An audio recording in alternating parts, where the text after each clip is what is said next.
Jadi imam ini sebagai pengejawantah nanti kekuasaan di masyarakat.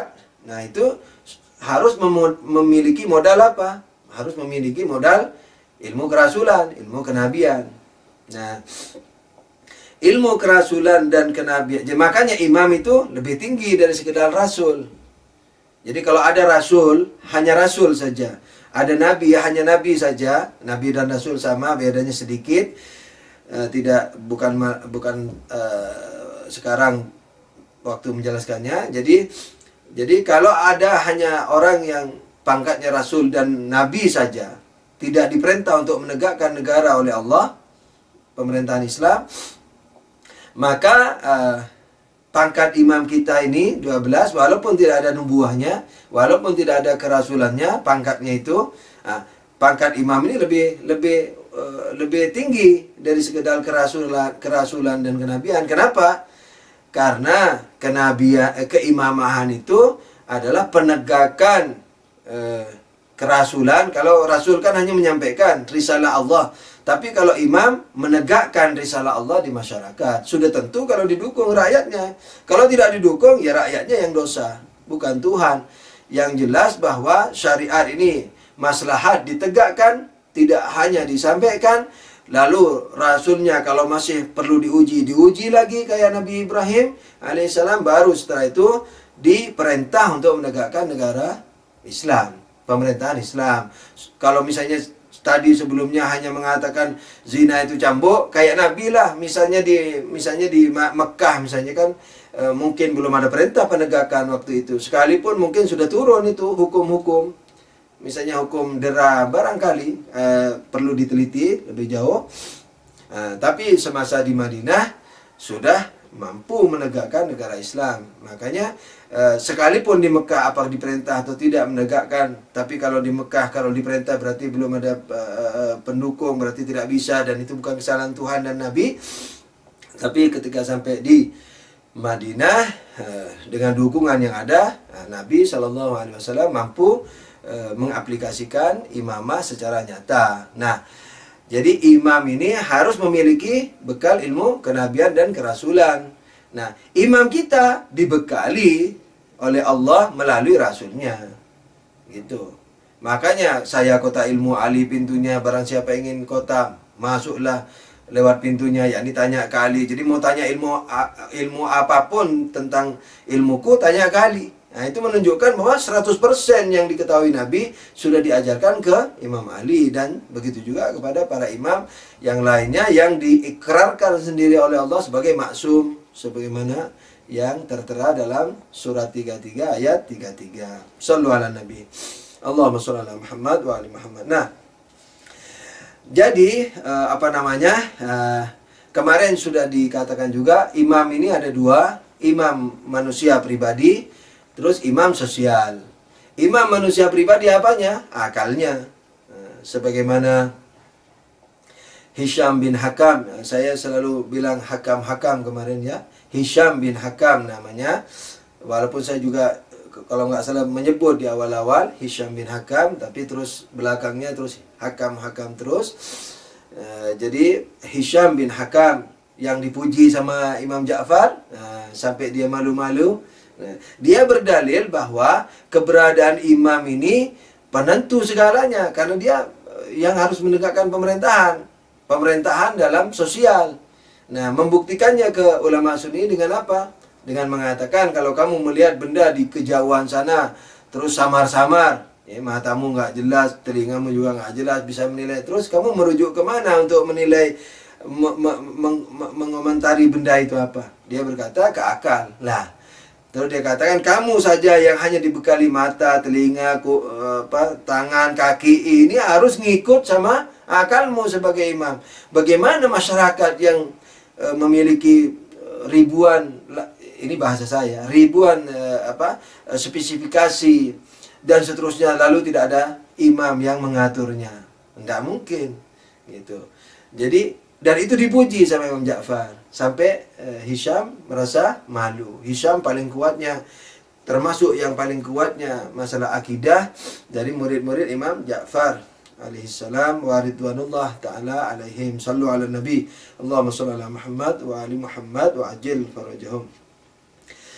Nah, kita sudah mempelajari juga bahwa apa? Ruh manusia ini memiliki, saya memang sengaja ulang ini karena mau menyimpulkan, ini kan kesimpulan nih malam ini.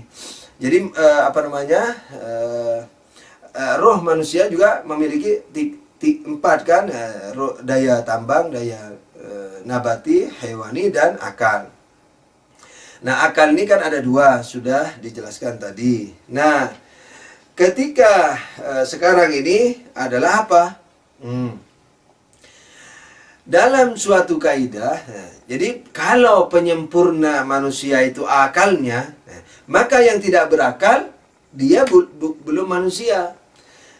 Siapa yang akalnya separuh-separuh, dia juga separuh-separuh manusia, separuh-separuh bukan manusia. Begitu. Jadi tergantung akalnya ini. Dia yang menentukan. Nah, malas belajar atau malas mengamalkan ilmunya yang sudah diketahui. Nah, semua punya masalah itu. Apakah malas belajar sehingga ilmu husulinya, ilmu argumentasinya tidak didapat? Sehingga kata Imam Ja'far, siapa beramal tanpa ilmu berarti dia semakin jauh dari tujuan. Kurang lebih itu maksudnya. Saya ringkas saja hadisnya. Jadi yang beramal tanpa semakin jauh dari tujuannya. Semakin rajin dia beramal, semakin cepat. Kata Imam Ja'far, semakin cepat dia berjalan, semakin cepat jauh dari tujuannya. Itu. Nah, tapi ilmu ini, jadi ilmu yang sebegitu hebatnya, posisinya belum lengkap. Nah, dia akan hilang kalau tidak diaplikasikan. Jadi biar kita kayak filosof hebat sudah nerangin Tuhan, argumentasi fulan, argumentasi siddiqin, argumentasi ini itu, aduh, pokoknya hebat sudahlah. Mungkin melebihi para filosof sendiri, anggaplah begitu. Nah, tapi kalau misalnya mesti ngelirik wanita yang bukan muhrimnya, ya, berarti dia tidak bertauhid dalam amalnya. Padahal dalam tauhidnya ketika dia mengajar mengatakan apa? Tuhan maha melihat, Tuhan tidak kekurangan apapun, Tuhan sempurna segala macam. Kita hadir dalam Tuhan, Tuhan hadir dalam kita. Waduh, sudah kayak Irfan. Tapi ngelirik-ngelirik. Tapi hatinya mengejek kebenaran. Hatinya walaupun mungkin bukan dosa, tapi ketika mengejek kebenaran kan Tuhan tahu itu di hatinya. Mengejek orang yang tidak disukai padahal tidak ada alasan untuk diejeknya, dan seterusnya. Nah, ini berarti dalam aplikasinya belum bertauhid. Ya, jadi ilmu-ilmu yang dia atau yang dibahas oleh dia, kita semua, yang ditulis oleh kita semua, walhasil yang diharapkan pahalanya itu hanya pahala saja, tapi ilmunya hilang. Karena itu kalau nanti ditanya oleh malaikat di kuburan, man rabbuka, siapa Tuhanmu? Bingung. Makanya ada talqin itu. Saya sempat dulu berpikir, kenapa masih ditalqin? Kalau talqinnya misalnya argumentasi sebab akibat, misalnya ya, saya mungkin dulu masih, ya ini walaupun sudah agak lama di pesantren, masih saya ini. Jadi mungkin sudah 20 tahun di pesantren masih belum menyentuh secara hakikat itu. Atau saya lengah karena tidak dipikirkan, tidak diriset ya, tidak diselidiki, lengah. Nah, tapi kadang-kadang kalau ingat masih berpikir apakah ini hanya ibadah saja gitu. Kan mudah, man rabbuka. Kalau ditanya malaikat siapa Tuhanmu, jawab Allah kan gitu. Siapa nabimu, jawab Muhammad, kan gitu, mudah kan? Kenapa kok masih ditalkinkan lagi? Apakah jadi lupa orang kan gitu? Kok seandainya seandainya suruh talkin, kalau ditanya Tuhan, misalnya kalau tanya malaikat Tuhanmu berapa dan siapa, nah berargumenlah ya dengan argumen sebab akibat yang seperti ini, 2, 1, 2, 3, 4 dan nah misalnya kayak gitu.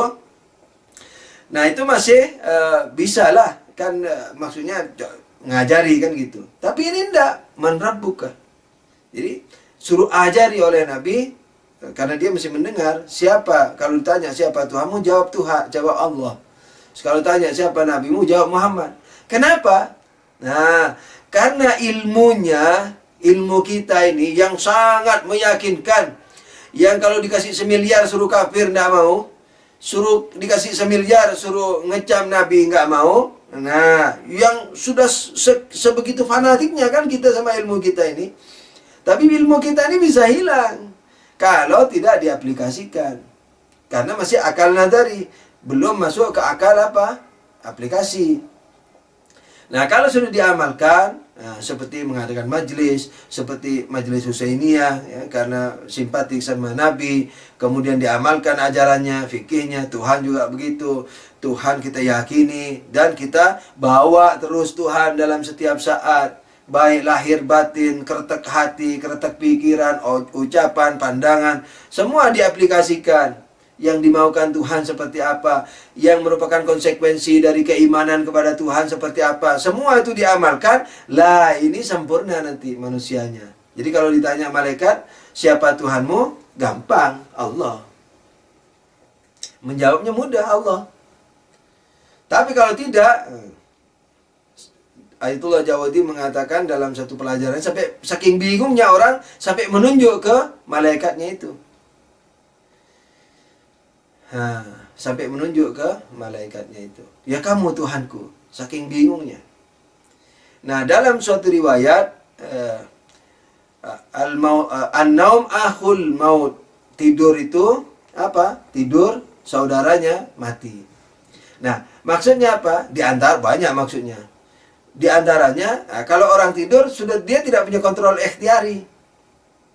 Kalau ngelindur, kalau ngomong, kalau jalan, itu bukan ikhtiar dia sudah. Kan ada orang ngomong ketika tidur atau jalan, itu ikhtiar dia. Tidak ikhtiar dia. Nah itu, seperti itulah mati. Jadi mati itu nanti sudah tidak punya ikhtiar lagi kita.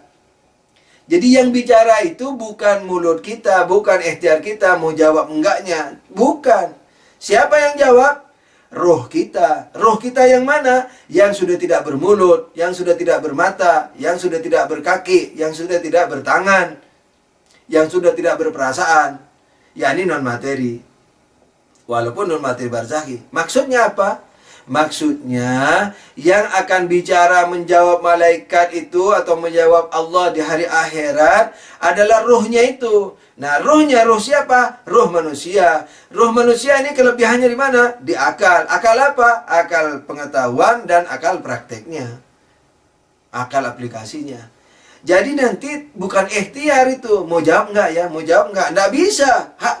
Pasti menjawab, sudah bukan ikhtiar. Dan yang menjawab, hasilnya dia belajar dan beramal dengan ikhlas. Gitu. Biar kita ini beruban-uban, belajar filsafat, segala macam. Waduh, irfan, kita lalap semua sudah. Nah, tapi tidak diamalkan. Amalnya juga tidak ikhlas. Amalnya tidak menyeluruh, hilang ilmunya. Nanti yang ditanya Tuhan, siapa Tuhanmu? Bingung sudah. Jadi hanya ditanya Tuhanmu sudah bingung, Nabimu sudah bingung. Orang asing, jadi ruhnya itu asing. Nabi mengajari apa, kita melakukan apa. Nabi mengetahui apa, kita mempelajari apa. Nabi mengamalkan apa, kita mengamalkan apa. Asing. Nah, ketika asing, ya tidak kenal. Kalau diingatkan pun, Muhammad nabimu, siapa Muhammad itu? Dia tidak punya apa-apa, blank. Gitu. Nah, jadi talqin itu sederhana. Dia itu sebenarnya Nabi, insya Allah juga bermaksud mengajari kita untuk waspada. Untuk waspada. Nabi itu seandainya dikasih waktu 100 tahun, sudah pasti ilmu yang diterangkan oleh Mullah Sadra, Ayatullah Jawadi, Imam Khomeini, pokoknya ulama sudah diterangkan sama Nabi. Tapi karena pendek, dalam waktu yang pendek pun diperangi sampai 80 lebih peperangan dan seterusnya. Yang dihadapi juga Masya Allah, ya ini macam-macam. Ada yang tak ngerti-ngerti juga, ada yang susah mengerti juga, ada yang baru Islam kemarin, ada yang sudah Islam 10 tahun dan seterusnya. Macam-macam. Nah gitu. A'immah seandainya juga tidak dikekang, seandainya tidak dijarah, baik batin dan lahirnya, jadi pemerintahan lahir dan batinnya yang diemban oleh Tuhan itu, seandainya tidak dijarah, apa yang terjadi? Sudah pasti semua belajar ke mereka. Makanya Imam Ja'far mengatakan, alaina ilqa'ul usul wa alaikum bitafri'. Jadi kami berkewajiban menyampaikan pokok-pokoknya, dan kalianlah, yakni alim ulama, kalianlah yang harus merincinya. Karena tidak ada waktu, ditahan, dipenjara, diracuni, dan seterusnya. Jadi imam mengatakan kami berkewajiban menyampaikan usulnya, jadi dasar-dasarnya, pokok-pokoknya, dan kalianlah yang harus merincinya. Makanya para filosof, para mujtahidin, jadi yang ahli fikih, yang ahli usul fikih, yang ahli akidah, yang ahli filsafat, semua mengambil dasarnya dari para imam, dari Quran dan Nabi dan para imam, kemudian dirinci, tentu dengan argumentasi gamblang. Begitu. Shallu ala Nabi, Allahumma shalli ala Muhammad wa ali Muhammad. Nah, kembali kepada masalah kita. Jadi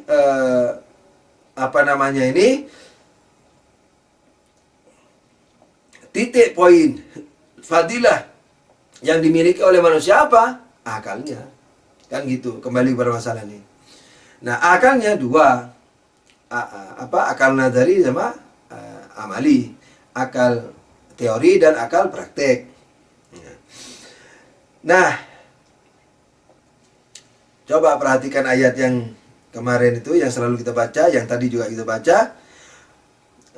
Wala'allakum ta'qilun. Ini agar kalian berakal. Nah, ini sudah mulai ini kan. Jadi sudah mulai mengerti bahwa tujuan. Jadi kalian dicipta dari tanah, kemudian dari mani, kemudian dari lintah atau segumpal darah. Tapi mungkin yang paling bagus lintah lah, karena memang kayak lintah itu.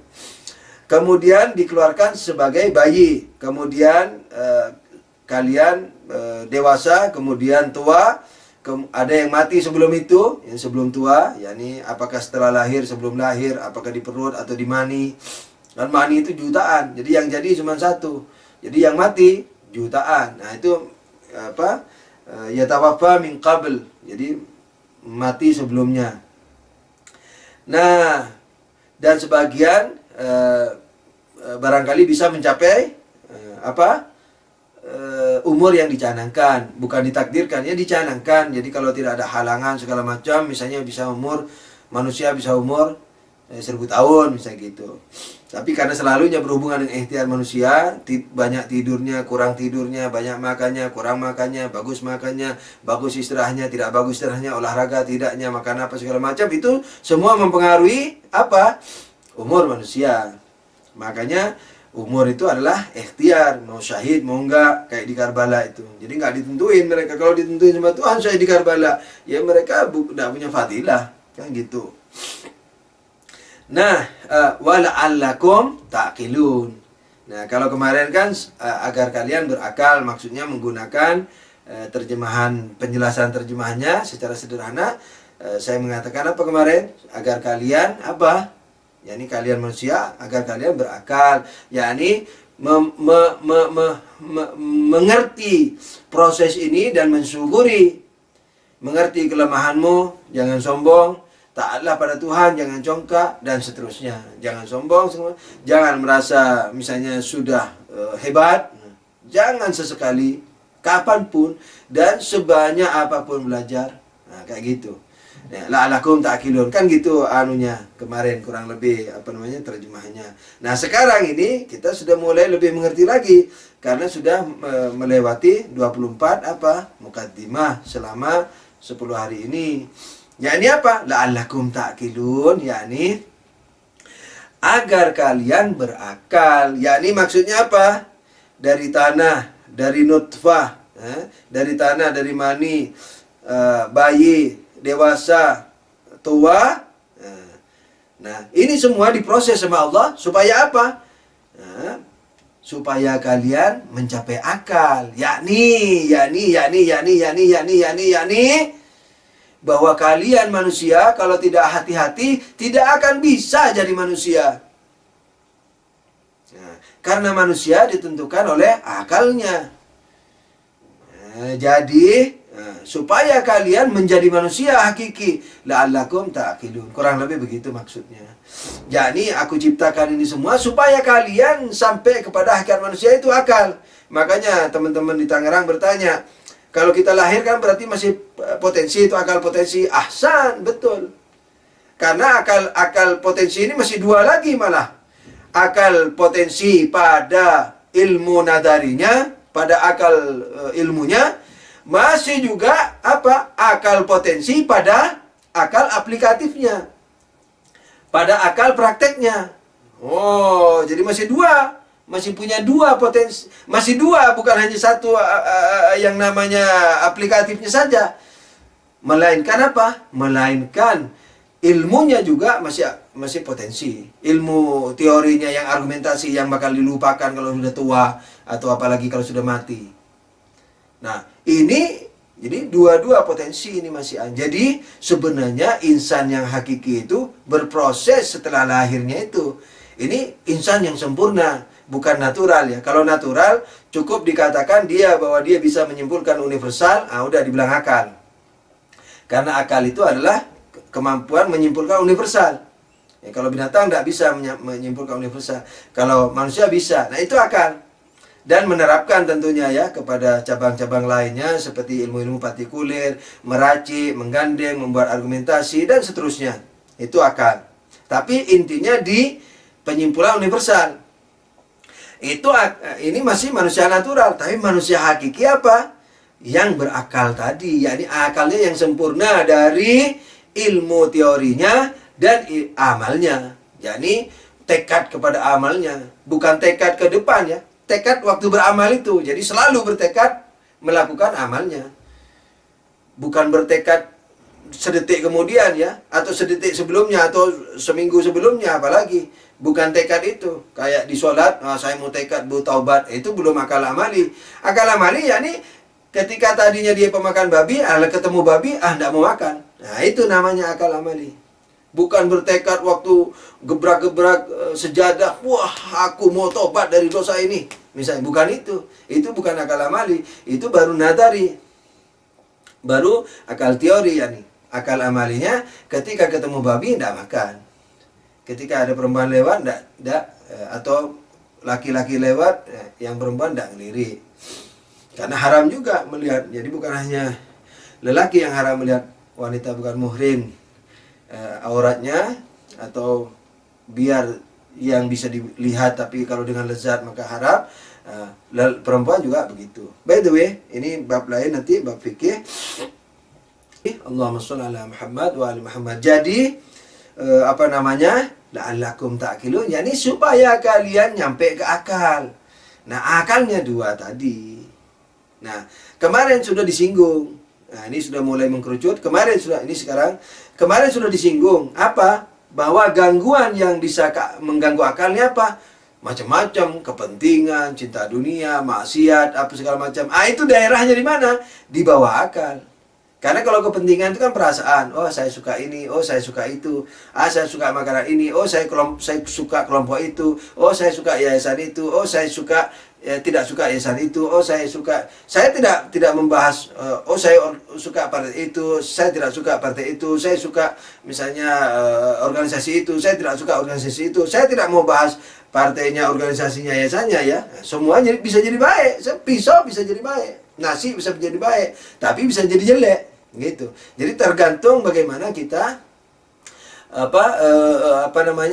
menggunakan, karena semua yang ada di alam ini disuruh gunakan sama Allah di jalan Allah. Jadi bagaimana akal itu supaya dia terpelihara? Peliharalah dari perasaan.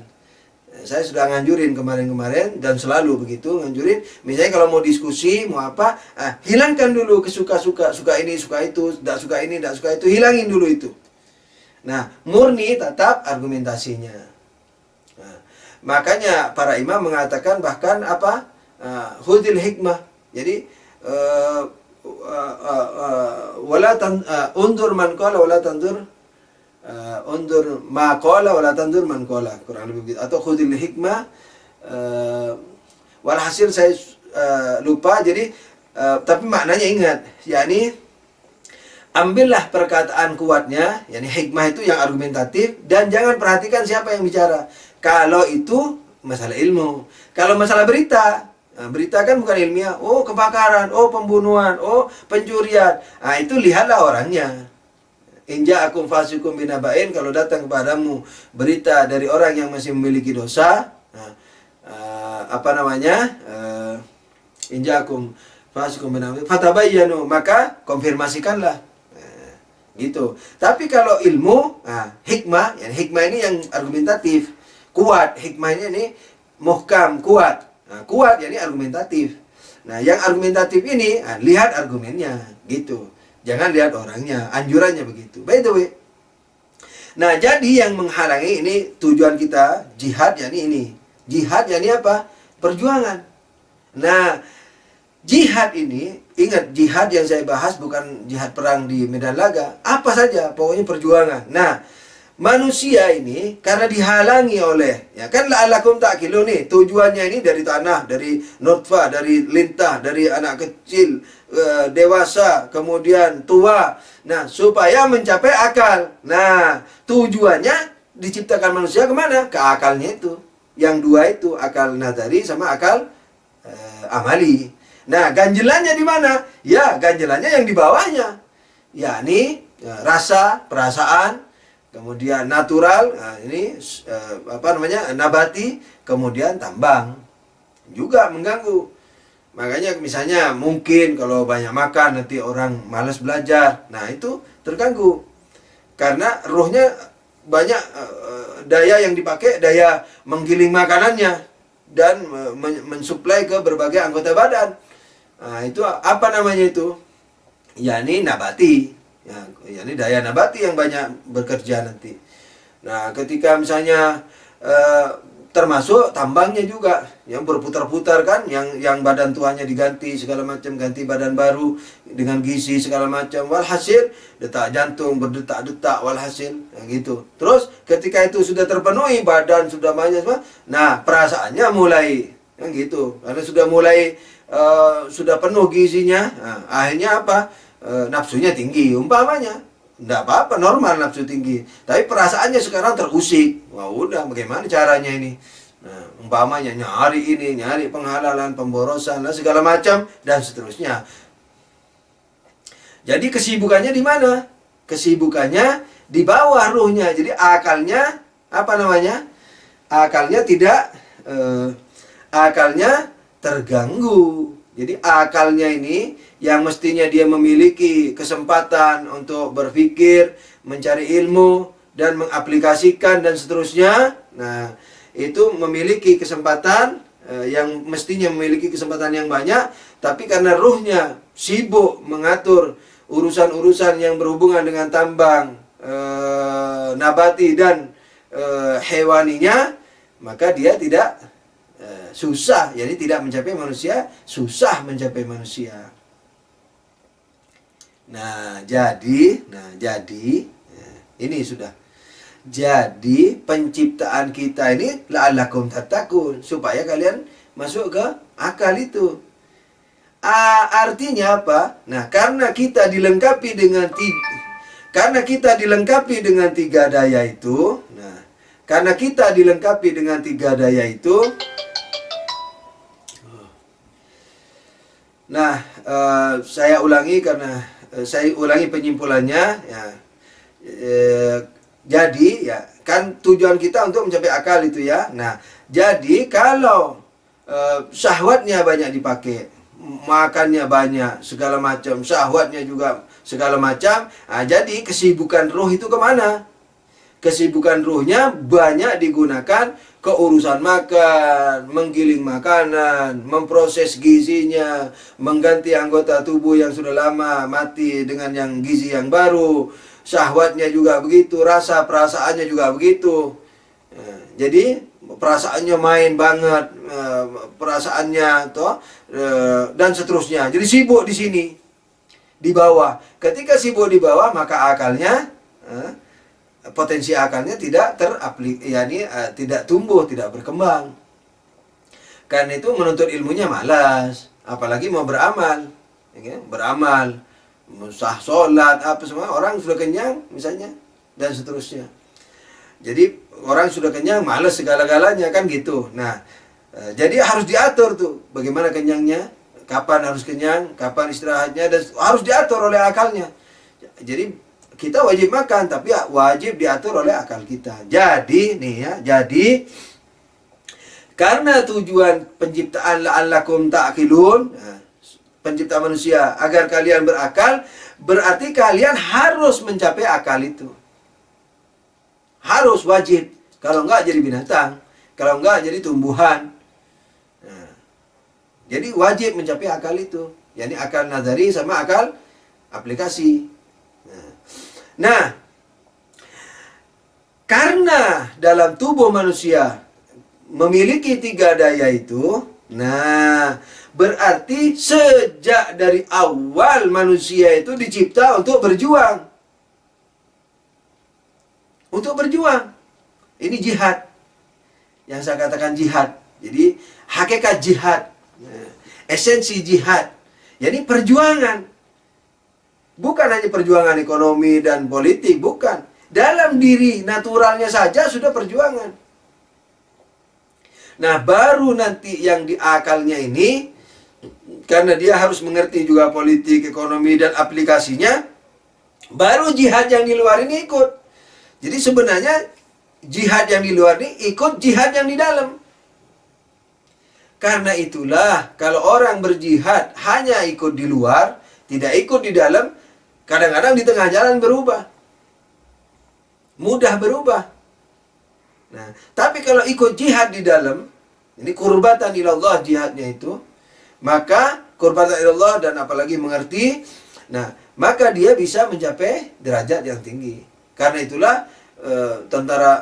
sahabat-sahabat Imam Husain walaupun disuruh pergi, tidak pergi-pergi juga. Kenapa? Karena jihadnya sudah betul-betul jihad batin.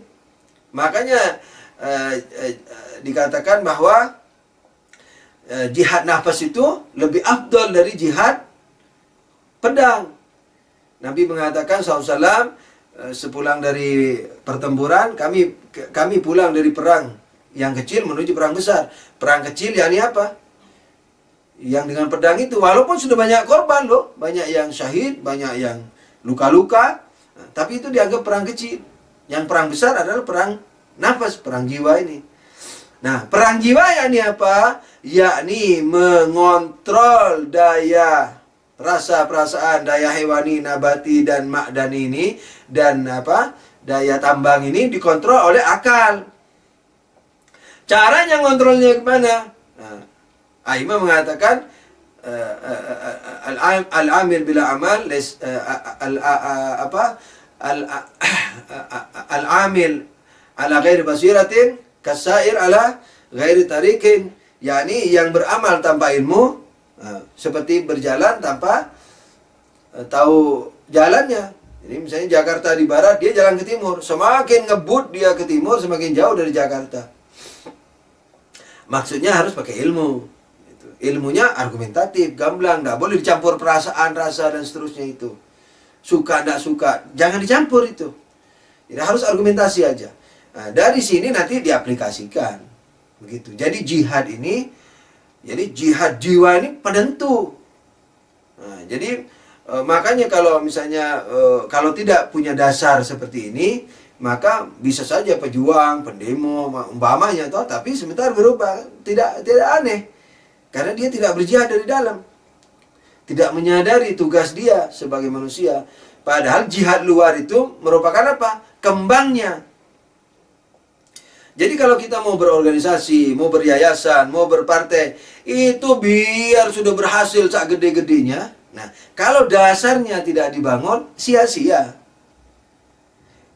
Dibangun pakai apa? Akal itu tadi. Yani tidak dibangun di perasaan. Jadi kalau membangun misalnya masjid atau apa partai apa segala macam dengan perasaan, nah itu sangat mungkin tidak akan mendapatkan pahala. Saya tidak mau mendahului Tuhan. Karena itu Nabi mengatakan innamal a'malu binniyat. Sesungguhnya amal itu tergantung niatnya. Nah, gitu. Jadi bukan tergantung gedenya, tergantung niatnya. Jadi tergantung niatnya. Nah, niatnya ini harus dengan ilmu. Ilmunya gamblang, argumentatif, dan diamalkan. Nah, ini innamal a'malu binniyat, yakni tergantung ilmunya, niatnya. Ilmunya udah benar, berarti karena Allah. Jadi yang di luar ini tidak mempengaruhi yang di dalam. Yang di dalam inilah yang mempengaruhi yang di luar. Jadi ini Tangerang putus-putus terus. Shallu ala Nabi. Allahumma shalli ala Muhammad wa ali Muhammad. Nah, jadi yang harus diperhatikan adalah yang di dalam ini.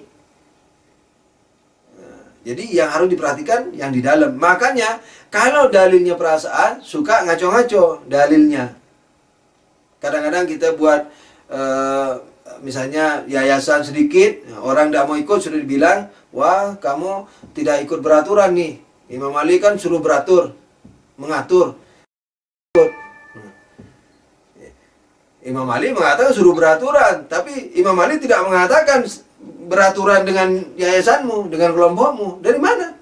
Lu seenaknya. Yang kedua, orang Syiah itu sangat teratur. Lu punya marja. Justru kamu ini yang kadang-kadang yayasan ini yang kamu akan menjegal saya dari marja saya. Harus merujuk ke kamu. Dari mana ini? Marja seluruh dunia. Apalagi sekarang tidak ada halangan. Telepon, SMS, internet, segala macam. Begitu. Jadi, karena perasaan yang dipakai, jadi bercampur. Makanya yang kebenaran dari Islam itu dikotori oleh kepentingan pribadinya. Makanya orang yang punya yayasan lain dia tidak suka. Orang yang punya organisasi lain tidak suka. Apa maksudnya? Jadi Ahlul Bait ini sangat teratur. Bukan tidak teratur, kan ada marjanya. Semua langsung bisa bertanya ke marja. Tidak boleh ada tol-tol di bawah. Ada pencegat-pencegat di bawah. Yayasan kayak nama perjuangan lah, apa jihad. Tidak boleh ada itu. Kalaulah ada, tidak boleh bertentangan dengan yang difatwakan. Misalnya tidak boleh memecah muslimin, tidak boleh saling gontok-gontokan sesama muslimin, jangankan sesama Syiah, sama orang Sunni tidak boleh. Ini gontok-gontokan sesama mukminin. Bagaimana ini bisa dikatakan mengikut akal? Gitu. Apalagi mau mencegah, sebagian menghambat hubungan kemarja. Nah, ini berbahaya. Jadi atas nama apa? Atas nama hadis. Nah, jadi dicampur. Jadi tidak murni nanti pengertiannya, penerapannya. Nah, jadi marja tolak-tolak kayak Imam Husain, tengok kanan, tengok kiri. Tidak ada yang merujuk. Kenapa? Karena di bawah sudah ada aplikatifnya sendiri, pemerintahnya sendiri, jalan sendiri, mengaku-ngaku sendiri, gitu. Jadi yang namanya Syi'i sudah sangat teratur. Nah, kalau mau bikin padepokan itu harus betul-betul searah, senafas dengan marjanya itu. Nggak boleh bikin perpecahan, nggak boleh paksa orang. Kalau membantu jangan pilih kasih siapapun. Nah, jangan pilih kasih siapapun. Jangan pilih kasih siapapun. Nah, gitu. Jadi jangan pilih kasih siapapun. Jadi Syiah ini sudah sangat teratur. Gitu. Jadi ada marjanya segala macam. Nah, jadi kalau ada orang mengatakan yang tidak ikut yayasan ini, yang tidak ikut organisasi itu berarti dia kocar-kacir, mandiri. Oh, Imam Ali tidak suka karena Imam Ali menyuruh nizam, keberaturan. Nah, ini menyuruh keberaturan tapi yang teratur. Bukan keberaturan yang saling hantam kayak punya kamu. Misalnya kalau ada yayasan atau organisasi atau partai apa yang merahmati orang, yang izin dulu sama marjanya, minimal tidak menyimpang dari fatwa marjanya, karena Syiah sudah terorganisir dengan rapi. ada marjanya. Marja itu jangan disepelekan. Marja itu ya Imam Mahdi itu. Marja itu ya Nabi itu. Emangnya antum di zaman Nabi nanti mau bikin organisasi? Berfatwa-fatwa sendiri, membuat yayasan, berfatwa-fatwa sendiri. Tidak suka sana, tidak suka sini. Mengecam mukmin sana, mengecam mukmin sini. Atau nyembah ke Nabi. Atau nyembah ke Imam Mahdi nanti. Nah, kalau nyembah, ke marja juga begitu. Jangan disimpulkan sendiri. Nah, ini jadi akal harus dimurnikan dari perasaan. Rasa perasaan suka nggak suka itu harus dibuang. Nah, gitu. Nah, jadi kalau mau bikin kelompok, bikinlah kelompok yang sesuai dengan fatwa. Tidak membuat mukminin memaksa mukminin, tidak mencerca mukminin. Masa yang tidak ikut dicerca berantakan? Kadang-kadang orang bikin judul mengatakan apa? Ketidakorganisasian, ketidakteraturan memperlambat datangnya Imam Mahdi. Loh, keteraturanmu ini justru kekacauan kalau seperti itu. Kenapa? Karena berarti kamu mewajibkan orang ikut organisasi atau yayasan. Loh, di mana fatwanya itu? Seenaknya nulis judul sak gede-gedenya mengatakan apa? Ketidakberaturan memperlambat datangnya Imam Mahdi. Yakni maksudnya harus ikut kelompokku, partaiku, organisasiku, yayasanku. Kalau enggak, berarti memperlambat datangnya Imam Mahdi. Justru kamu yang memperlambat karena bikin kekacauan. Sudah menghukumi orang tidak teratur. Loh, orang Syiah dihukumi tidak teratur. Ini kan nyungsep, ini namanya nyungsep. Orang Syiah itu teratur ya akhi, karena bermarja, ada marjanya. Begitu, jadi jangan dicampur, harus murni. Nah, makanya kalau bikin yayasan kayak di Iran nih, ada partai apa, wah ribut kalau berdebat. Tapi satu sama lain hatinya, wah saling mengimani masing-masing semuanya masuk surga. Betul-betul nih, saling mengimani masuk surga. Kecuali nasionalis, ya itu masalah lain. Yang liberal-liberal masalah lain. Tapi sesama ulama, sesama mukminin yang bikin yayasan fulan, wah saling bantu. Tidak ada saling kecam. Saling bantu, saling menyantuni, saling meyakini walaupun dalam keberbedaan bahwa mereka sama-sama masuk surga, sama-sama disukai Imam Ali. Karena yakin bekerja untuk Imam Ali. Innamal a'malu binniyat itu. Bukan karena perasaannya, karena akalnya. Jadi kalau berbeda karena terpaksa berbeda. Dan Rahbar dan Marja mengatakan tidak apa-apa berbeda. Yang tidak boleh itu yang bertentangannya. Saling hajar sana, saling hajar sini. Saling kecam sana, saling kecam sini. Saling ejek sana, saling ejek sini. Itu yang tidak boleh. Begitu. Karena ini baterainya barusan lowbat, Palu, coba apakah masih nyambung? Masih, Ustaz. Oke, alhamdulillah. Nah, jadi kalau mau bikin yayasan, organisasi, kelompok, bikin, tapi dengan penuh rahmah.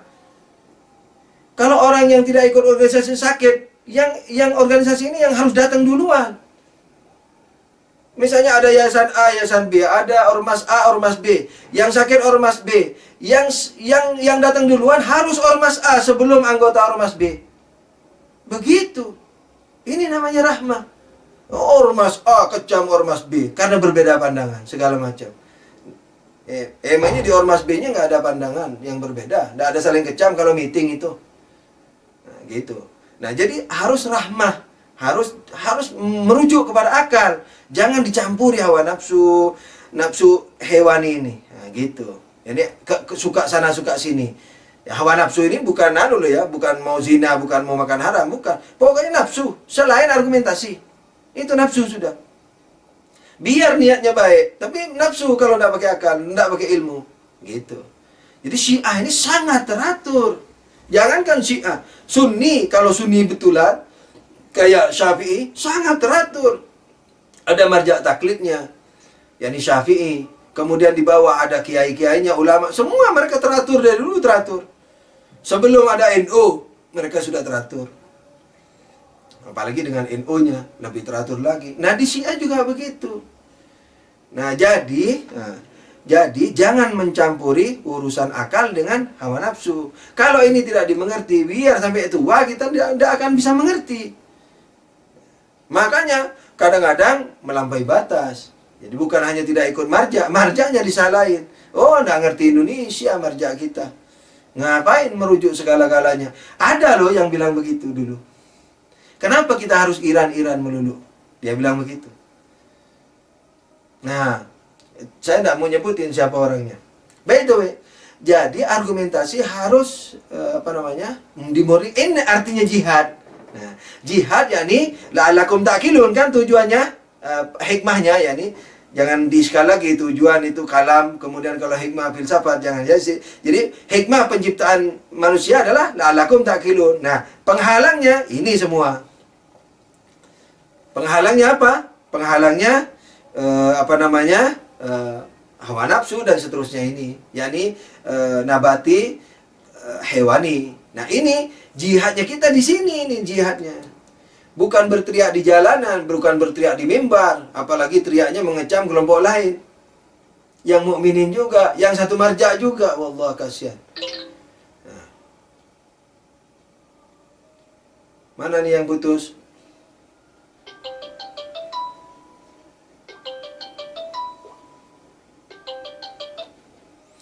Halo? Sudah nyambung, Palu? Ya Ustaz. Oke. Nah, jadi ini Tangerang mati-mati terus.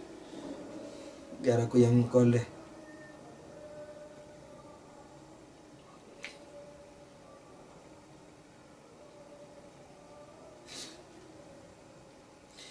Sallu ala Nabi, Allahumma sholli ala Muhammad wa ali Muhammad. Nah, jadi perjuangan Imam Husain di Karbala ini bukan main-main. Dia merupakan aplikasi dari semua itu. Aplikasi. Antum kalau lihat bahwa siapa yang ikut Imam Husain, itu tadinya orang yang tidak mau ikut. Terus jadi ikut.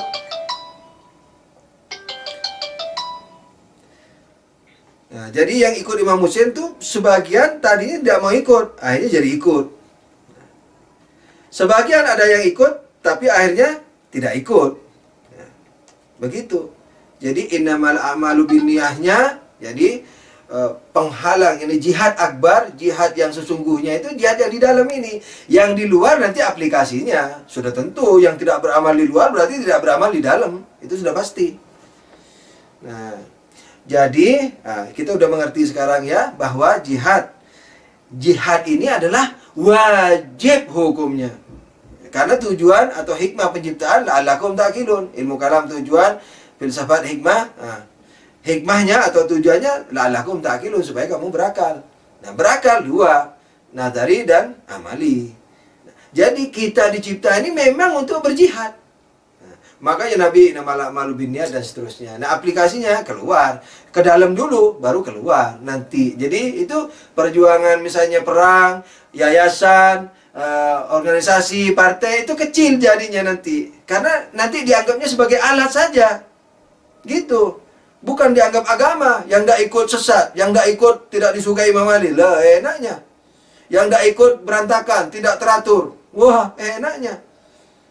Nah, itu. Jadi, karena sudah ngerti masalahnya, duduk perkaranya apa. Nah, karena di bawah, di dalam dirinya diganyang terus dalam waktu belajar. Jadi belajar bukan untuk ngajar, belajar untuk mengerti dan mengaplikasikan dalam diri. Gitu. Nah, apalagi dengan gamblang juga di ayat lain Tuhan mengatakan apa? A'udzubillahi minasyaitonirrajim wa ma khalaqtul jinna wal insa illa liya'budun. Kecuali untuk taat dan seterusnya. Nah, jadi kita udah ngerti nih bahwa jihad itu adalah perjuangan yang natural sekali, artinya wajib, yakni alami banget. Tidak perlu dibuat-buat, tidak perlu pakai segala macam, karena memang dari awal penciptaan kita disuruh menuju akal. Penghambatnya daya-daya yang tiga. Nah, jadi kita harus menepis daya-daya tiga. Dan salah satu dikatakan jihad nafas ini jihad besar karena tidak ada hentinya. Sendiri di lapangan, lagi di mimbar, lagi ceramah, lagi memimpin demo segala macam, atau di rumah, atau waktu mau tidur. Ini jihad terus ini. Karena ilmu amal, ikhlas. Amal kan ikhlas itu. Akal sendiri ngerti kalau tidak ikhlas sia-sia kan gitu.